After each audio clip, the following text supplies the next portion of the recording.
So we're here in a pine flatwoods at Austin Carey. So if we start up at the overstory, you will see that there are many longleaf slash loblolly pines, uh, different kinds of varieties of pines, and they're very dense at the top of the overstory.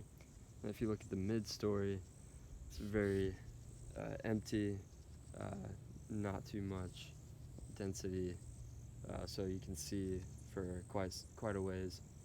At the understory, you'll see a lot of saw palmetto, um, dwarf huckleberry, silkgrass, a lot of similarities to the sandhills.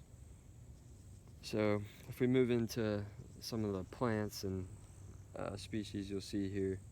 So in front of us we've got another longleaf pine. Like I said, you can find these with three needles.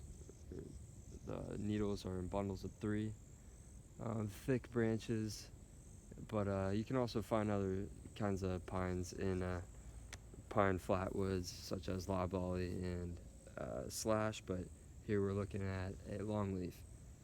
Moving on, we've got the shiny blueberry, which is right over here.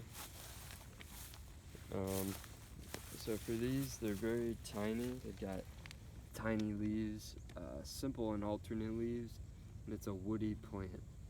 So that is the shiny blueberry. Lastly, we'll look at silkgrass, which is very distinguishable in a pine flatwoods.